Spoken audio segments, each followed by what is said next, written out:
Coming up in the next edition of GNT, I'm going to be speaking to the Italian ambassador to the UAE. That's Lorenzo Fanara. He'll be with us here in the Al Arabiya English studios. I'm going to be asking him a lot of questions, amongst them how Italy sees its relationship with GCC nations evolving. And I also want to ask him what he thinks is the secret of Italy's enduring charm and appeal for tourists from the Arab world and beyond. That's all to come on GNT with me, Tom Burges Watson.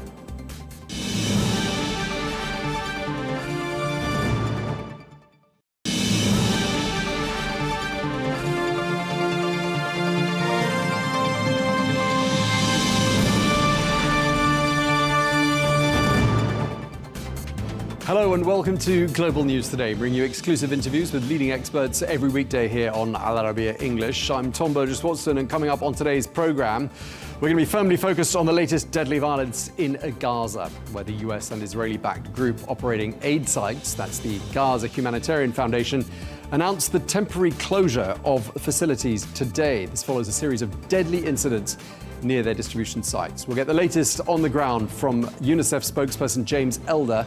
Plus, we're going to be speaking to the Italian ambassador to the UAE. That's Lorenzo Fanara.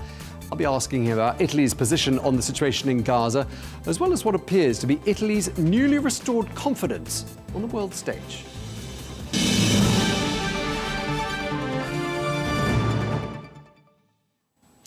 Hello and welcome. Gaza's humanitarian crisis is deepening by the day.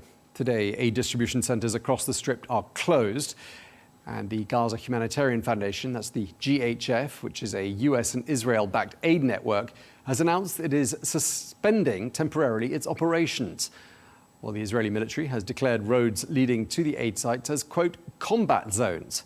This comes after the Israeli army reportedly opened fire near a humanitarian aid distribution site in the southern Gaza city of Rafah. Well, large crowds had gathered there to receive essential supplies. Well, at least 27 Palestinians have reportedly been killed in the past 3 days. Well, the Red Cross has described the situation in Gaza as, quote, worse than hell on earth.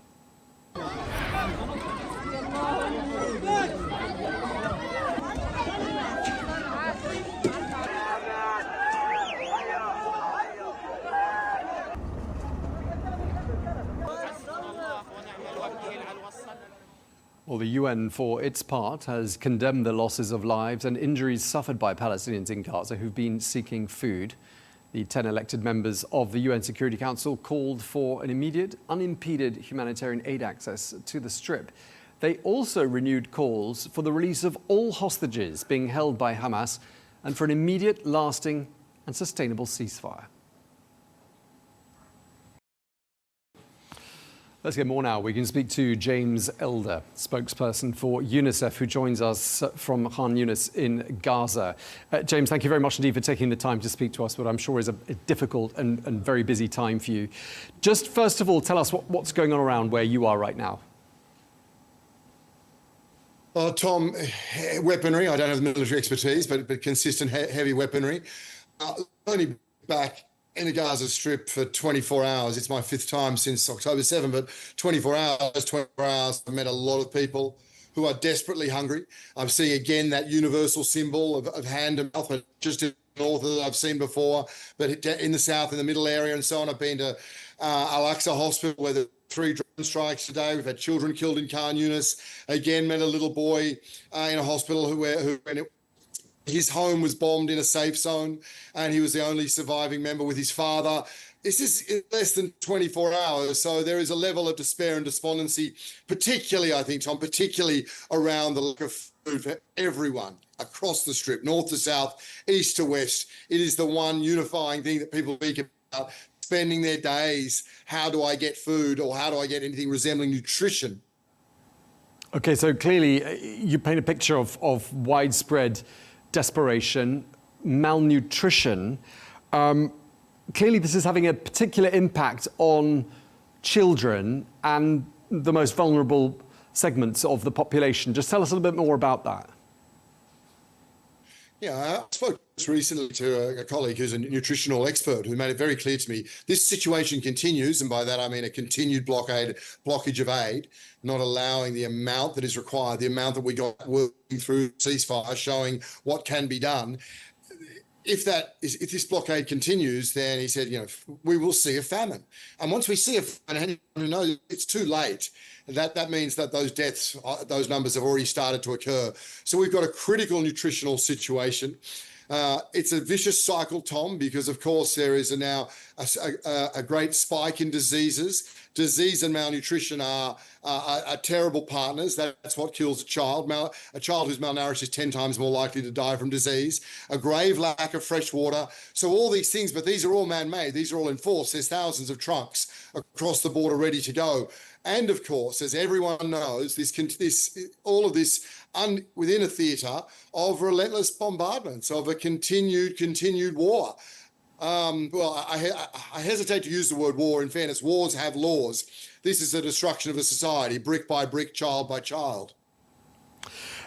Some aid was being distributed earlier on in the week. It was suspended today. We gather it may continue tomorrow, being distributed by the Gaza Humanitarian Foundation. I'd like to ask you why the distribution process by them has been quite as chaotic and as violent as it appears to have been. It's a good question in its most simple sense, and this is not with hindsight. The United Nations, every single arm of the United Nations, those people who've been doing this for 50 years across the world in dozens of conflict zones, made it very clear this is not a humanitarian organization. It is a militarized, politicized setup with a very simple design of pushing people, forcibly displacing people from the north to the south. At the same time, a veneer of humanitarian aid to try and quell that pressure that we increasingly see from Western countries about those increasing cases of starvation. So because of that, there is no experience. These are people with guns. There are 2 or 3 distribution points. During the ceasefire, the United Nations and brave partners on the ground had 400. Because, Tom, humanitarian aid is about going to where people need it. You don't ask a mum to leave her children and walk 15 kilometres. You don't ask a grandmother. You don't ask an amputee. This demands it. If you want aid, you go there. More so showing the level of desperation because humanitarian agencies are being blocked to distribute aid at scale. There's been 2 massacres in that site, around that area. It doesn't matter whether they're in that site or not in that site.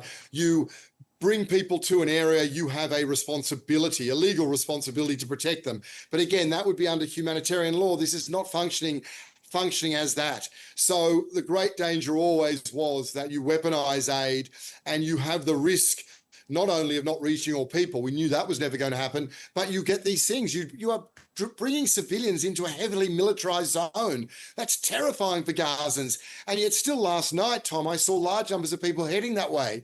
They knew there'd been 2 massacres. Imagine the level of desperation that you are willing to risk another massacre in the hope of feeding your family. Or as those people have said to me, their son went to a site to try and get food and never came back simply because they tried to feed themselves. It's very important we explain what that is because it is a veneer and is not humanitarian aid. It has a very clear political military purpose. And at the same time, it has a very clear aim to restrict humanitarian aid doing what it should do, which is getting aid impartially to everyone across the Gaza Strip. It's great that you're there because I want to ask you some specific evidence. We're being told by people in Israel that we speak to on this channel that the reports of famine being widespread, that hunger being widespread are vastly exaggerated. How do you counter that argument being made by Israel? It's very simple to counter it. And it's very important because we do need evidence. And that's what the United Nations deals with. That's why we are impartial and neutral. And so the world's most prestigious nutritional body, which is called the IPC, which has a range of partners, UN workers, doctors, trained people across the Gaza Strip to monitor, to do monitorings of children, to do monitorings of adults, to check the nutritional status. From that very, very detailed study that is globally accepted, that was given the catastrophic warnings, showing the level of deprivation here. So, the evidence is overwhelming because the evidence is done by an impartial body, and the most recent findings show that there are areas under that risk of famine. Shows the entirety of the Gaza Strip is food insecure. That sounds, like a technical term. I can speak to that. As I say, I've been to Gaza before, and I've seen that level of hunger in the north. I've never seen it before in the south, in the middle area in Deribala, here in the south as well. So it is important we deal with facts. It's all we've been dealing with the whole time. It's a similar argument around something like, the looting of supply or aid diversion by Hamas. Again, there's just no evidence of that. That's used as a reason to create this militarized zone, but there's no evidence, and there's been no evidence. In fact, we've heard that from a former humanitarian advisor to the previous president of the United States. No evidence given by Israel. So facts matter very, very greatly here. And it is troubling. There are so many humanitarians on the ground and very brave Palestinian journalists who paid the ultimate price. The international press must, of course, still ask why, after 20 months, are international journalists banned from bearing witness to this, sharing the truth when it comes to humanitarian aid, potentially preventing some of the atrocities that keep hitting civilians. So in terms of what you're actually seeing on a day-to-day basis, I mean, just some very basic question. I mean, do people look extremely emaciated? Has it reached the stage that the majority of people you encounter walking down a street there in Khan Yunis, where you are now, or perhaps in another part of Gaza, look like they're malnourished and extremely hungry? Is that what it looks like? Some, yes, probably not to the level you say. And I think without having that nutritional expertise, if you had that, you're probably in a famine to see that entire population like that. But there is no doubt, those people I will speak to, people I know, you can see how much weight they've lost, or if they were thin now, they are gaunt. That's very clear. I've spoken to so many mothers who haven't eaten for a day or two because they share their food with their children. They give their food to their children. So it's both a lack of food and it's clearly a lack of nutrition. A lot of people say they eat bread, but you just never feel full for it. People are lacking energy because of a lack of nutrients. Does every single person look emaciated? No, that would again be catastrophic. And if that was the case, we'd be seeing many children dying because, of course, children are the most vulnerable. They have the most vulnerable immune systems just because of their size. And as I say, disease is 10 times more likely to take a child's life when they are malnourished. Remembering that state of people, if it gets to the state, of famine, it's too late. And I guess also this is not, we're not hundreds of kilometers away from somewhere. We're not needing to do food drops. This is entirely man-made. Everything the people of Gaza need are in trucks on the border. There are people eating very well 50, 100 kilometers away. That's what is so dire here, that it is a population being deliberately forced into this level of despair, which, war crimes are very clear. Starvation as a weapon of war breaches many international humanitarian laws, if that was to be found to be the precise verdict about what's happening here. Okay, just going back briefly to the GHF, the Gaza Humanitarian Foundation, is it unworkable as an organization, or could the UN come in and perhaps help them and show them what they're doing wrong? If you were asked to do so, would you? No and no, it's not workable because it will always be militarized. You will always be taking civilians into a military site. You will always be screening civilians. You'll always be choosing who gets aid. But more than anything, Tom, it's not workable because it doesn't need to be, because for the UN to go and help it, the UN just for, over the course of 2 months during the ceasefire was bringing 500 trucks in a day. We saw malnutrition collapse. We saw disease collapse. We saw clean water increase. So there's no need for a separate mechanism. And that's the point we must ask ourselves, why is that being created? It's being created with a simple purpose of dragging a population to the south. We cannot be part of a system that is part of forcibly displacing people. So to offer our support, would be to offer support to a system that breaches so many levels of dignity in terms of how humanitarian support would be provided. But equally, we don't need to offer our support. We just need to be allowed to give our support, allow those agencies who were from Sudan to Yemen to Afghanistan, who have done this for half a century, who did it 2 months ago. If we are allowed to save lives, we will save lives. Okay. All right. Well, we're going to have to let you go. Really appreciate you taking the time to speak to us under what sound like extremely difficult circumstances. Thank you very much indeed. James Elder, spokesperson for UNICEF in Khan Yunis in southern Gaza. Thank you very much indeed. Thank you.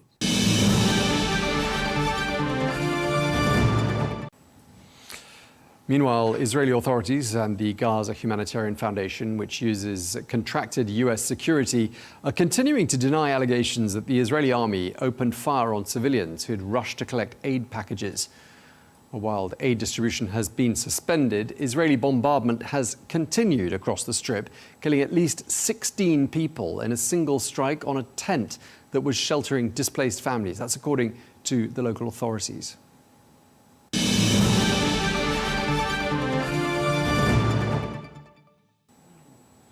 Well, let's get more now. We can speak to Manuel Hassassian, who is the Palestinian ambassador to Denmark and former ambassador for the Palestinian mission in the United Kingdom. Thank you very much indeed for joining us once again here on Al Arabiya English Ambassador. The UN Security Council is going to be voting later on today on a demand for a ceasefire and humanitarian access across Gaza. Are you hopeful this is going to change anything? Well, actually, we have been all the time promised that a ceasefire is going to take place, but unfortunately, there is not enough pressure by the international community, neither by the United Nations resolutions that are, becoming hollow as far as Israel and the United States is concerned. So we try to be hopeful that, there should be an end to this carnage and to this, mass genocide of people. But we have to be cautious. With cautious optimism, we receive any kind of a resolution. As long as the Americans are vetoing any kind of resolution that is favoring, the Palestinians, we see Israel is getting away with impunity. So I'm not that optimistic, but I can say maybe I will be optimistic in the sense that maybe with the pressure of the international community, the Americans could shy from using the veto power and try to put some pressure on Israel to get the humanitarian aid reaching, the Palestinians. Israel is using now deliberately the weaponization of humanitarian aid which stands among basically the most insidious facets, I would say, of its ongoing genocide in Gaza. When is the international community has to realize that this cannot continue? Day by day, people are being killed, not only from bullets, not only from bomb shelling, but from starvation. Kids are dying every day, and this is considered to be a badge of dishonor on the international community to see a slow motion genocide being implemented on an unarmed civilians. Now, we cannot keep on talking about Hamas and what have you. It is a stage where it has been very clear that the displacement, that the forced diasporization, that the emptying Gaza is now considered to be a very obvious strategy for Israel to continue with its war against the Palestinians with impunity. Since the truce collapsed in March, Ambassador, is there anything left of any kind of a process that, apart from things like UN votes at the UN Security Council, might bring about a stop to the bloodshed in Gaza? I totally believe, and I have a deep conviction, that the only country that will stop this genocide is the United States of America. Not the United Nations, not the international community, and not the international organizations, because Israel always believes that it is above international law and it cares less about humanitarian law. And you have seen it since the inception of this conflict for the last 70 years. So the only country that could put pressure on Israel and stop this carnage is the United States of America. When is President Trump is going to walk the walk and not talk the talk? He has been promising of a deal with Hamas to end, to have a ceasefire, to release the hostages.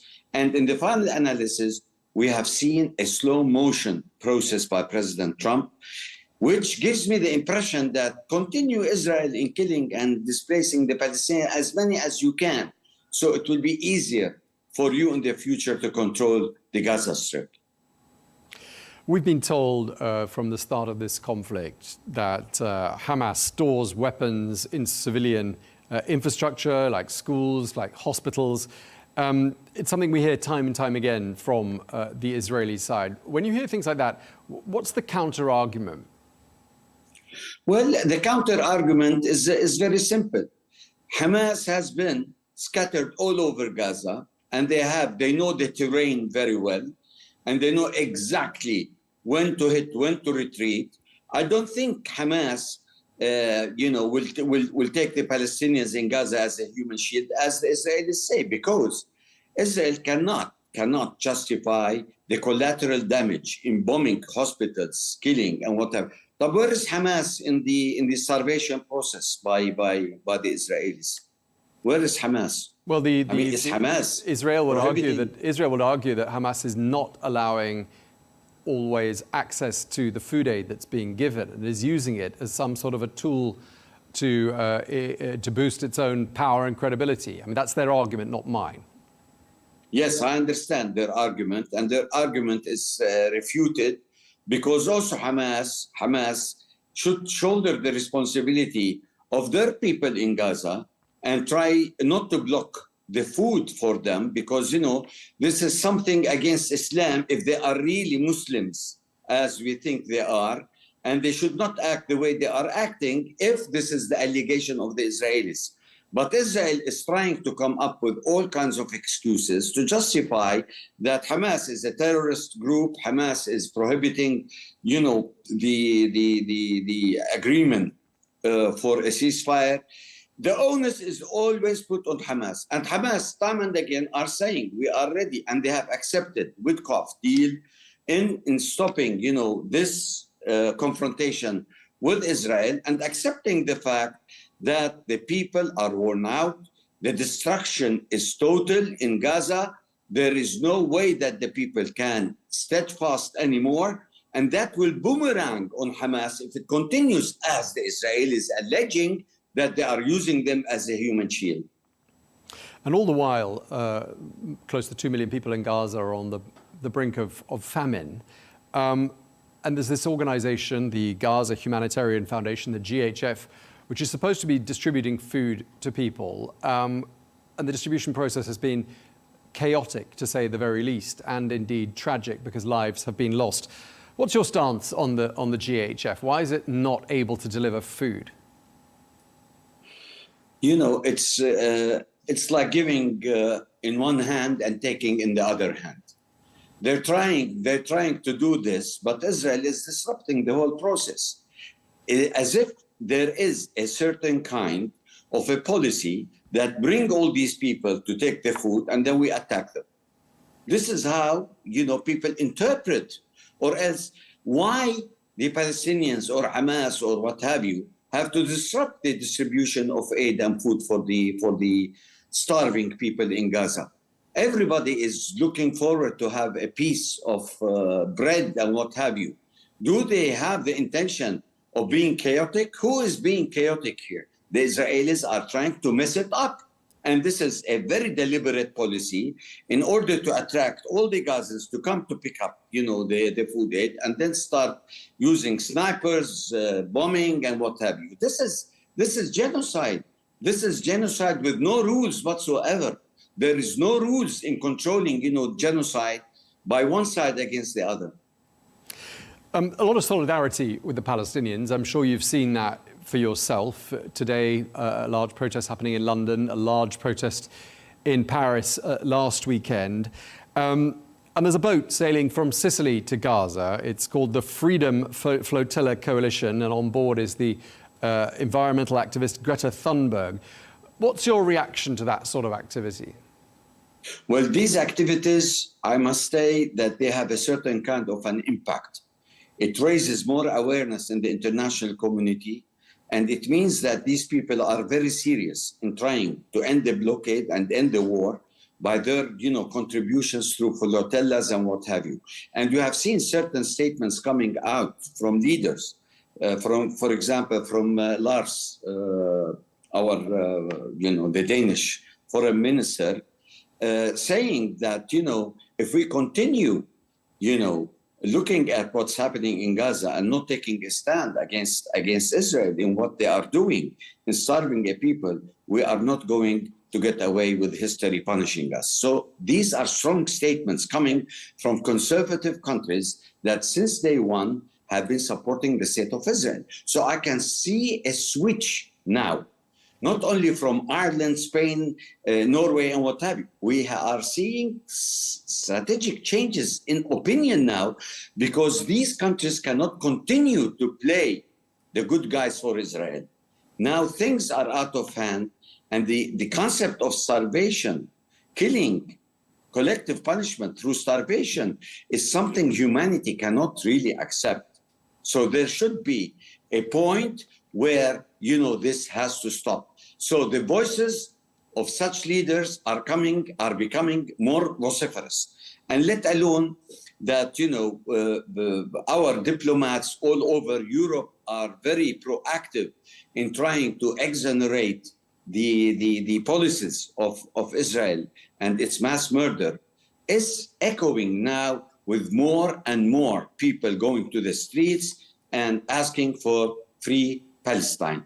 And that in itself is a sort of pressure on the United States that it has to come up with a solution and not with crisis management. The question is not promising food as much as stopping the carnage with a ceasefire that could make these people breathe the air and look forward for a better life, while they are, most of them, under the rubbles now.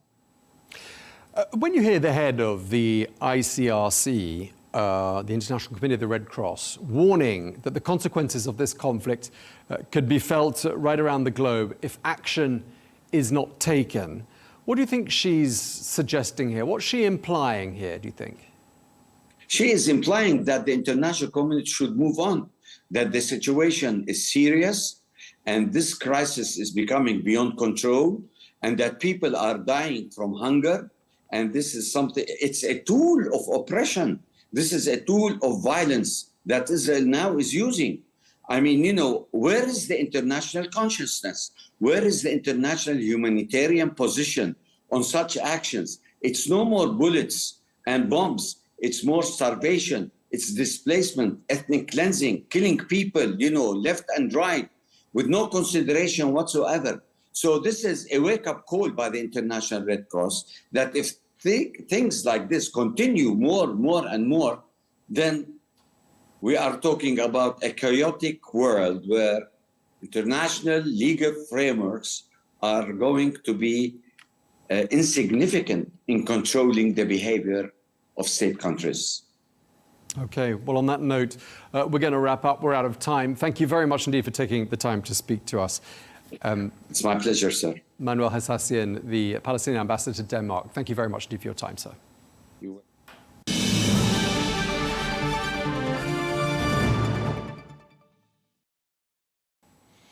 Well, let's get more on this now. We can speak to Chuck Freilich, who is a former Deputy National Security Advisor, who joins us from Tel Aviv. You're also a Senior Fellow at INSS in Tel Aviv. Thank you very much for joining us once again here on Al Arabiya English.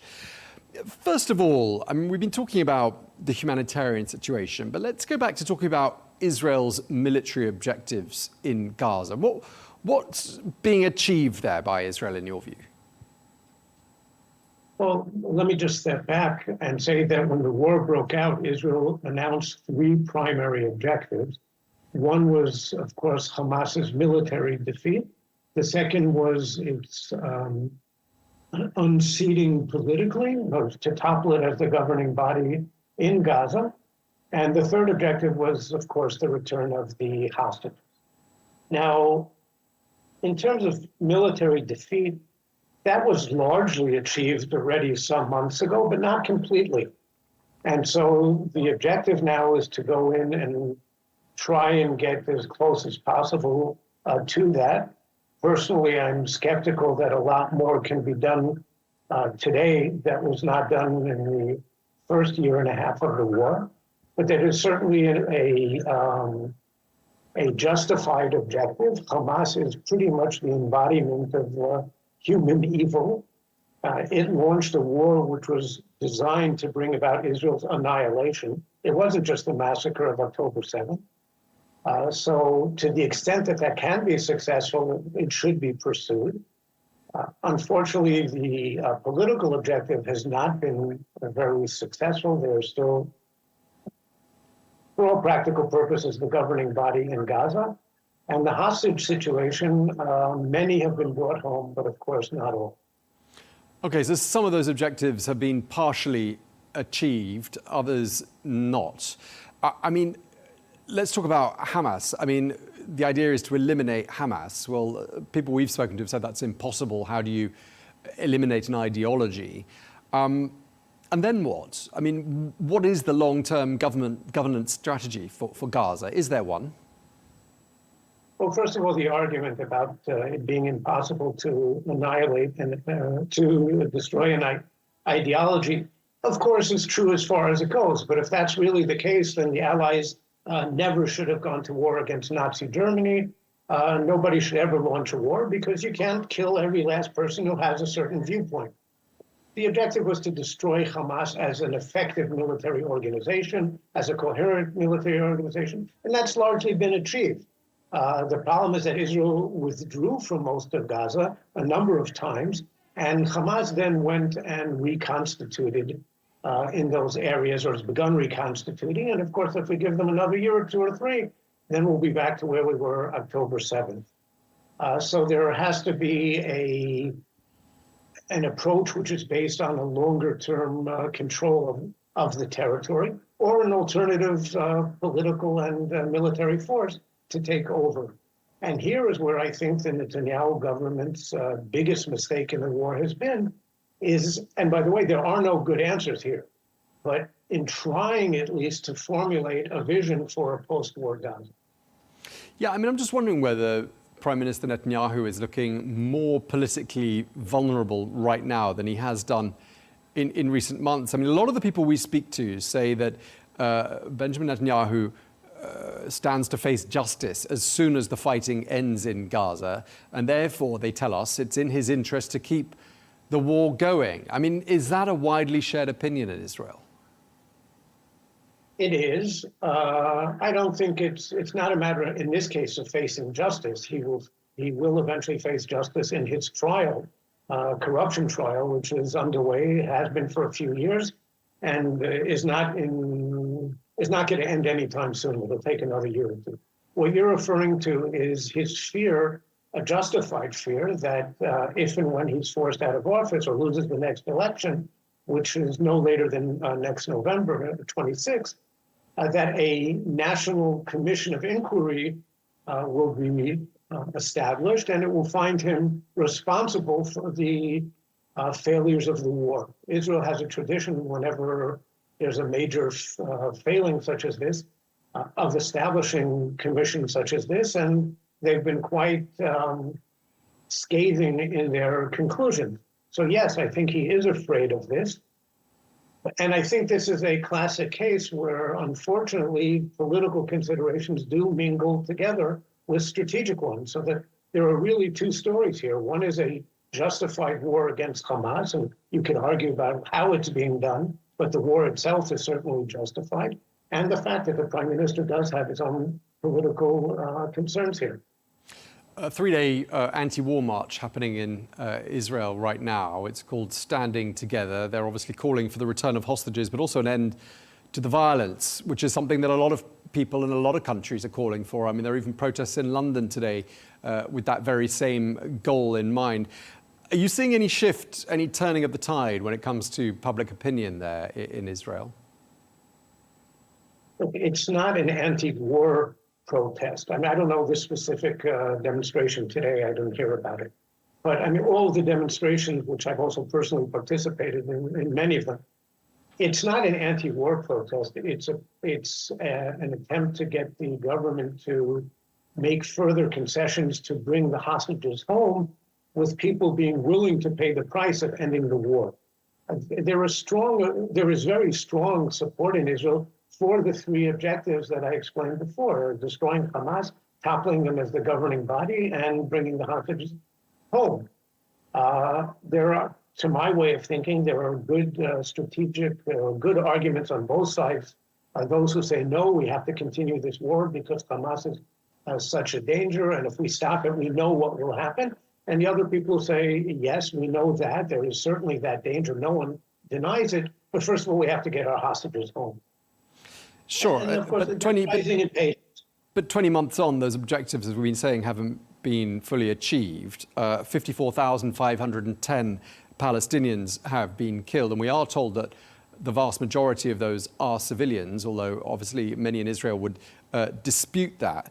But I mean, is there a feeling that, Israel is just being, totally disproportionate in its use of force in Gaza? I mean, this is a people that's, barely got anything to eat at this particular moment in time.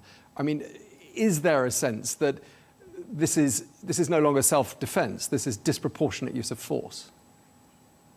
I don't think that the vast majority of Israel's population feels that way.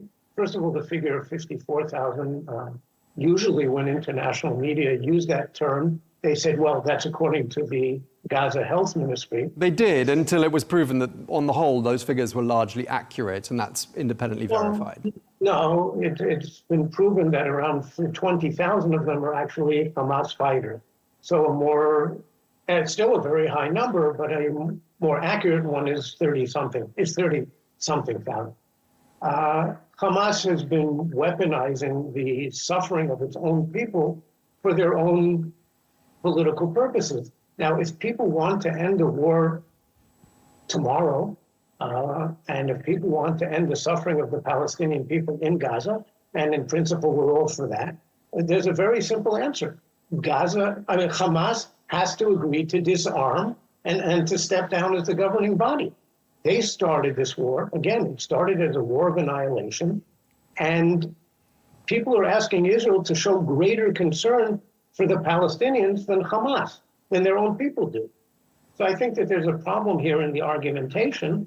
And of course, nobody wants to see civilian casualties, God forbid. And if you want to say that there have been a couple of cases that maybe were mishandled by Israel, I'm sure that's true. It happens in every war.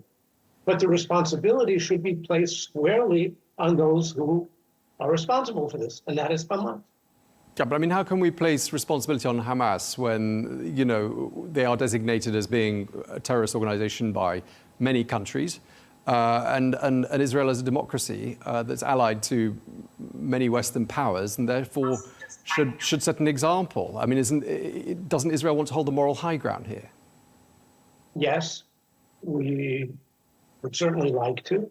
It's very, very hard to do that when the organization that you're fighting intentionally places its weapons and digs tunnels in and under civilian facilities and schools and hospitals next to residential neighborhoods and intentionally targets Israeli civilians. And remember how this started, and remember what the intent was. Had they succeeded, they expected that Hezbollah and Iran and others, they expected people from Jordan to cross the border and from Syria. For them, the plan was, we have the documentation showing, this was Israel's annihilation. So is it an ugly war? Yes. Do we wish it could be otherwise? Absolutely. But Hamas, as I said in the beginning, to my way of thinking, is the embodiment of evil today. And one way or the other, it's going to have to be destroyed, at least as an effective military organization and the political leadership in Gaza. Malnutrition is widespread in Gaza. We've been hearing that from people on the ground. Famine-like conditions persist. 20, 30 trucks sometimes coming in when in fact 600 a day are needed to sustain the people in an adequate fashion. I mean, what is the reaction in Israel to the collective suffering of some 2 million people? And let's not forget, we've seen pictures on our screens of emaciated children who were born well after the 7th of October, and clearly, even if they had been born, would have played absolutely no part in what happened on the 7th of October. What's the reaction to all of this? Well, first of all, I would again place the blame on Hamas. If people really care about the Palestinians and Gazan civilians, then Hamas should end the fighting. And they've also been offered the right of free passage out of Gaza for the Hamas leadership. Excuse me.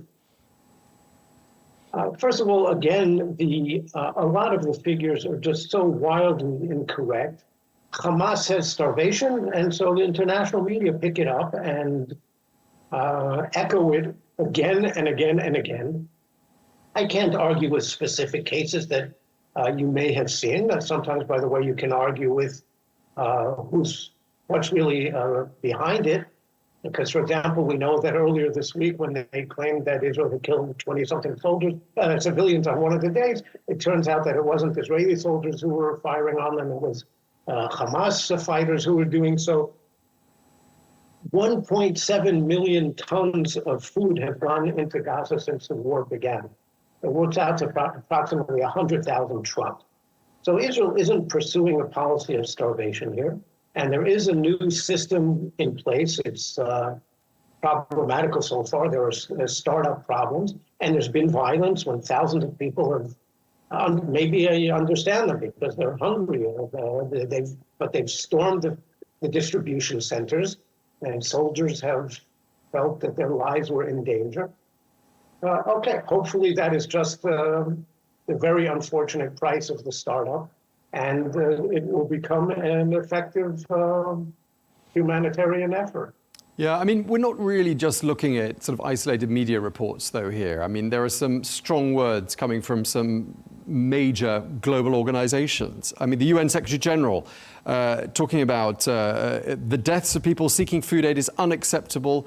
Attacks on civilians are a war crime. I mean, these are very strong words. Today we had the British Foreign Secretary, Hamish Faulkner, saying, "I'm appalled by the repeated actions of mass casualty incidents in Gaza."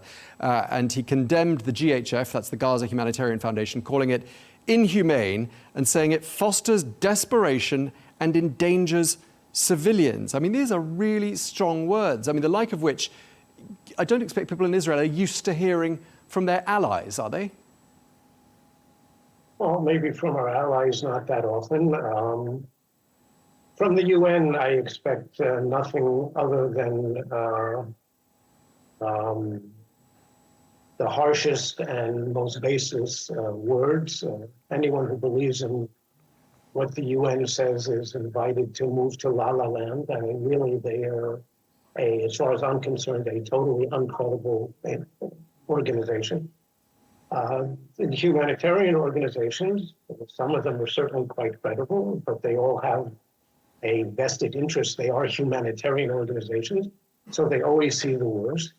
And again, I believe that people are being, maybe including the British Foreign Secretary, being fed at least partly by inaccurate information. We tend to believe the UN when they report on humanitarian crises around the world, whether it's in Sudan. You're free to believe whoever you wish, I don't. Why would the UN want to invent stories about the humanitarian situation in Gaza? What's their vested interest? Because you seem to be implying they have one. Well, I think all you have to do is look at the UN's record, at the number of votes against Israel in the General Assembly, the number of attempted votes, at least in the Security Council, many of which were blocked by the US, to understand that the UN is a grossly biased organization. And when I say La La Land, I mean, I think if you've ever been at the UN, I've worked there for a while, it's a different reality. And it's a reality which is led by many third world states by a large undemocratic majority, by a number of states that are extraordinarily hostile to Israel, and the various UN agencies, not all of them.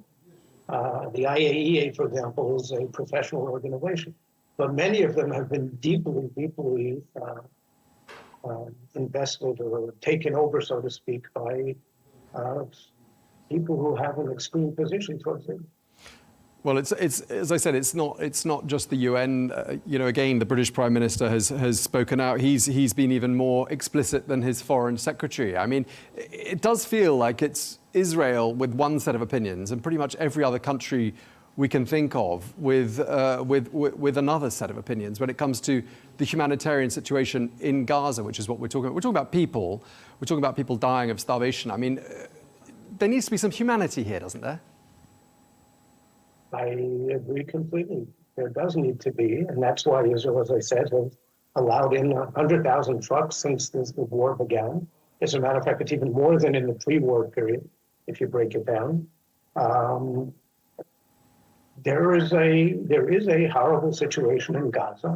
No one denies that. It's certainly not a pleasant place to live in today, but there is a price to be paid for beginning war. Civilians suffer in every war. People did not ask the questions that you're asking about the war against Germany in World War II and in various other wars, and in almost any other war. Israel is being held to a different standard here. Again, I'm not saying that everything that we've done has been perfect and that some things couldn't be done differently. As a matter of fact, if you ask me, my own personal opinion was that Israel should have taken ownership, so to speak, of the humanitarian issue the day the war began. We didn't do that. But at the same time, I do think that the reports are very one-sided, and we see people such as Mr. Starmer and the Foreign Secretary, and yes, other responsible people around the world who come out with strong and very unfortunate statements that certainly no one in Israel wants to be in a situation of isolation such as this. Yeah, I mean, the bottom line is there isn't another comparable situation in the world where you have 2 million people who are entirely blockaded. I mean, I can't think of one. Can you? When did the blockade on Gaza start? It started after Israel withdrew from Gaza in 2005, unilaterally withdrew from Gaza to the very last inch, and was met literally a day later, or it may have been 48 hours later, by the first barrage of Hamas rockets into Israeli territory against Israeli civilians. And it then became thousands and thousands of rockets over the years from an area that Israel had withdrawn from. So we have very, very deep security considerations at stake here. And I don't think any other country would behave very differently from what Israel was doing. Now, can you imagine if West London was firing rockets at East London, or if people in one part of Dubai were firing rockets at another part of Dubai? Remember, Gaza literally abuts Israel and Israeli civilian communities. Israel has to defend itself against this. There can be an argument. There is an argument about just how you go about doing it. If you look at the civilian casualty ratio in this war compared to most previous wars that are in any way comparable, actually the civilian casualty rate is quite low. Okay, well, that is all we have time for. Thank you very much indeed to our guest, Charles Freilich, former Deputy National Security Advisor and Senior Fellow at INSS in Tel Aviv. Thanks again.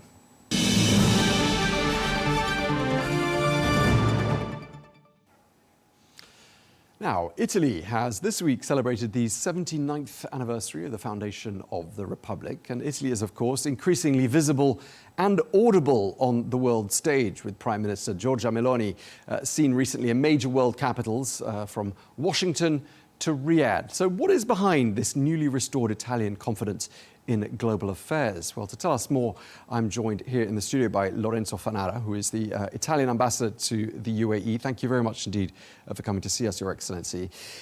You're actually from Sicily, I believe, and you've been in this region for 2 years.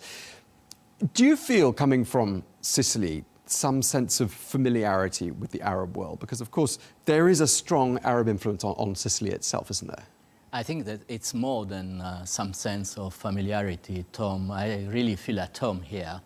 As you know, my name is Fanara, so clear Arabic origin. It means lighthouse, torch. My city is Fawar, so source of hot water. And Sicily has been for centuries a crossroad between the European and Arab civilization. So a kind of vital bridge full of dialogue, full of mutual understanding and mutual influences. So I feel really at home in this region. And before coming here, I was ambassador to Tunisia, once again, really close to Sicily. Yeah, just the other side of the Mediterranean. With your heritage from Sicily, did that help you a little bit with learning to speak Arabic?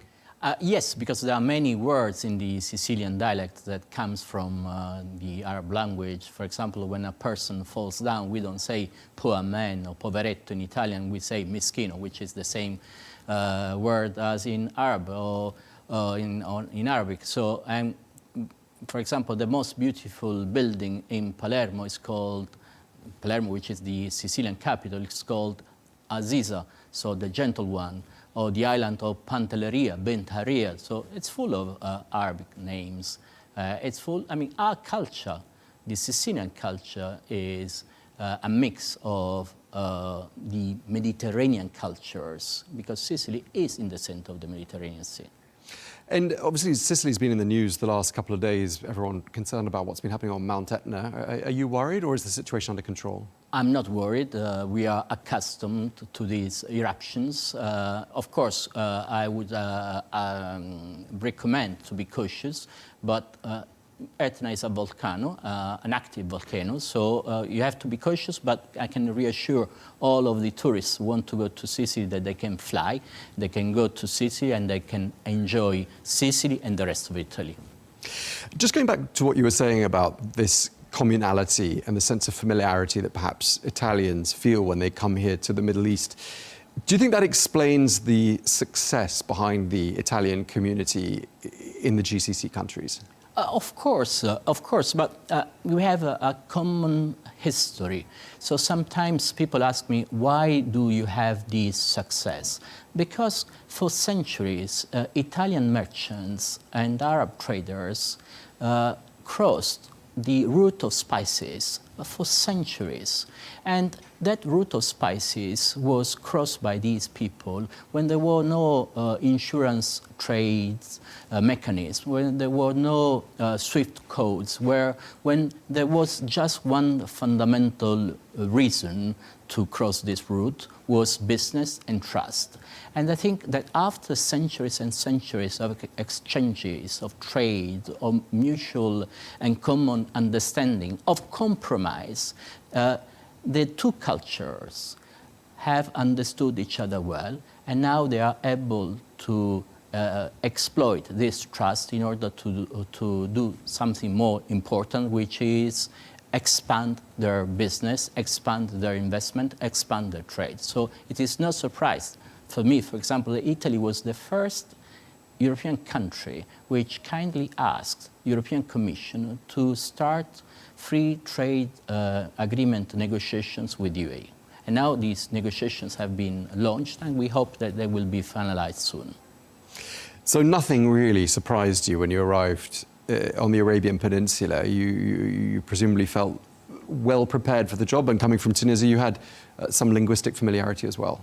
I think that what really surprised me, if I have to be honest, is the dynamism, the ambition, and the great capacity to innovate in this peninsula, and especially in the UAE.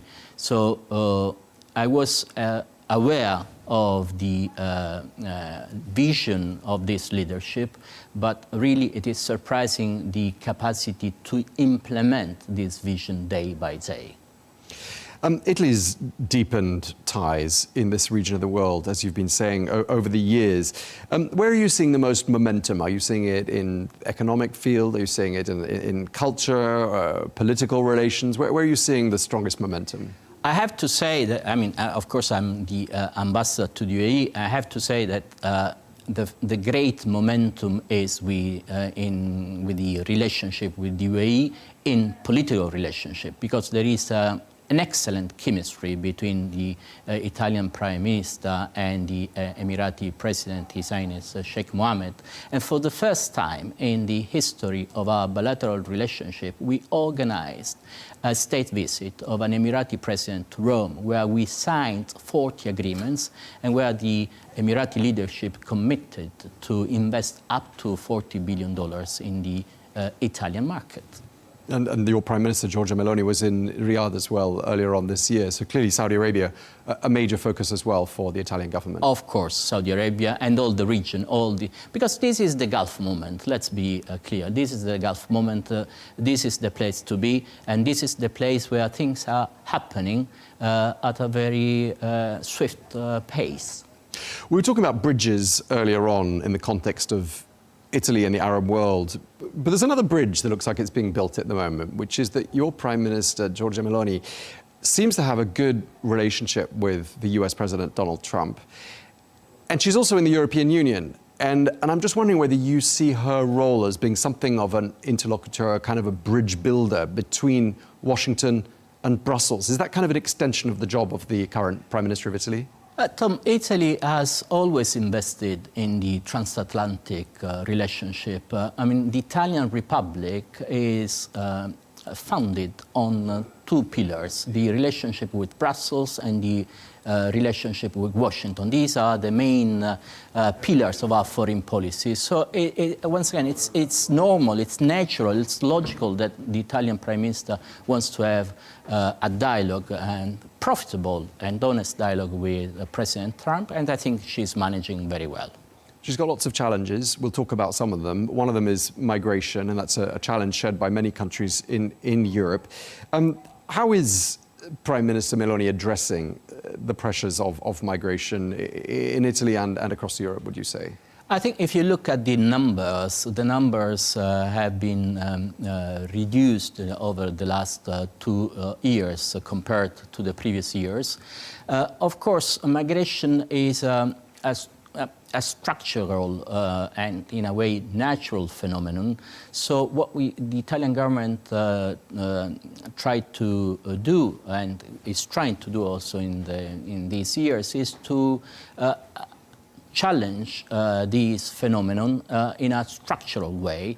For example, we have launched a new plan called Mattei Plan, which is focused onto Africa, and which is trying to boost investment, prosperity, and new opportunities in this dynamic continent. And we are very well also aware of the fact that migration is a phenomenon which has to be tackled in a comprehensive way, not just on security. So it's important to cooperate also with the countries of origin and countries that are especially on the Mediterranean Sea. So it's important, for example, our cooperation with Tunisia, with Egypt, and we are trying also to cooperate with the UAE, where especially the Emirati president was present in Rome when we launched a conference on migration and development 2 years ago. Let's turn our attention to Gaza. Italy has obviously called for an end to the humanitarian crisis there. What is Italy's position, if you don't mind clarifying it for us, on the current situation in Gaza? I think Italy's position is very clear. We understood the legitimate reaction of Israel after the 7th of October, when a terrible massacre was perpetrated by Hamas.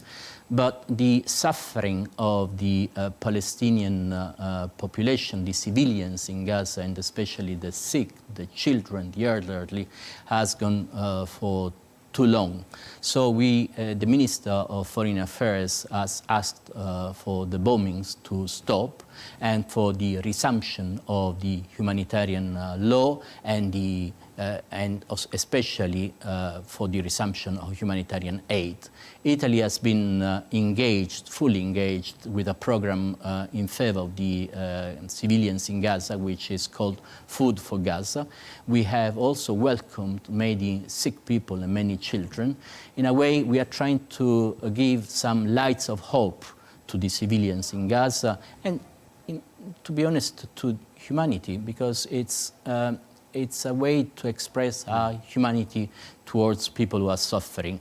But there is just one way to restore humanity. It is to stop the bombings. So that's the immediate priority. What's the sort of Italy's vision of the longer-term solution to the crisis? The long-term solution has never changed, so we feel that the solution should be a two-state solution, but also we feel that the Gaza and the Palestinian issue is so complex that we have to rely on the Arabs, on the Arab governments. So we support the plan put forward by the Arab governments, and we are ready to do our utmost to support it in terms of financial support, cooperation support, also security support. Let's change and talk about something a little lighter. Another strong bond between Italians and the Arab world is, of course, football. That's a pretty strong bond, isn't it? Yes, of course. I mean, Italians are really passionate about football, and I see the same passion here in the Gulf area. I gather you're a fan of Juventus, is that correct? I'm a fan of Juventus, you're right, Tom. Okay. You're very well informed. They didn't do too well. Well, they did quite well, not as well as Napoli, obviously, in the Serie A this year. How do you feel about the World Cup returning to the region? It's going to be in Saudi Arabia, obviously, in 2034. How does that make you feel as an ambassador in this region? I think it's a great opportunity for Saudi Arabia, it's a great opportunity for the Gulf region, but also it's a great opportunity for football, because football is a world sport, appreciated all over the world, but it's important to be present here in the region with a big tournament, as it was in Qatar a couple of years ago. And how's the Italian national team doing? Because they're starting their World Cup qualifying campaign for 2026 on Friday. I gather they're playing Norway. How do you rate their chances? I don't know. I really don't know. I hope they can play well. Of course, I will watch the game, and I wish all the best to the national team. But football is unpredictable. Okay, so football is a big deal. I mean, a lot of tourism from this region to Italy. I mean, why is it that Italy is really top spot? I mean, there's a bit of rivalry between Italy and France, but what's the secret behind Italy's success as a magnet for all these tourists? I think, first of all, beauty. Italy is a beautiful country. Second, I think Italy is one of the best countries in terms of cultural heritage. So you can enjoy cultural heritage everywhere, not just in one city, but everywhere. And the third thing is a sweet way of life, the dolce vita. So we were born in this dolce vita, in this sweet life environment. And so we try to accommodate any request coming from any tourist. And what's the Italian government got to do, in your opinion, to keep Italy in top spot and modernise and keep the Italian tourism sector really at the top? What do they need to do? I think that what we are doing is we are attracting new important investments in the tourism sector, and also new investments are coming from UAE investors such as the MR Group.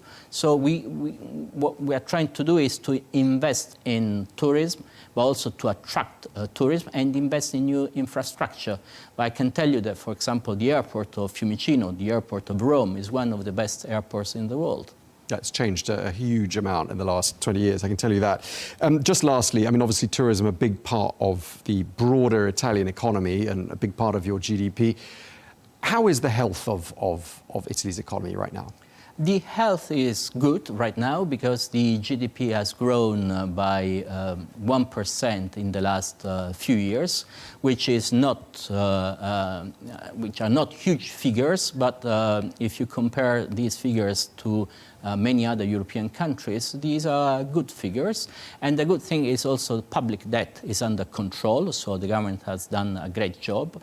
And another good thing is that the level of employment has rapidly and significantly increased. So the three things about GDP growth, level of public debt under control, and employment going up are good figures that, I mean, I don't want to boast about it, but they are really objective good figures. Okay, well, on that positive note, let's bring this conversation to an end. Thank you very much indeed for taking the time to speak to us. Lorenzo Fanara, the Italian ambassador to the United Arab Emirates. Thank you very much indeed. Thank you very much.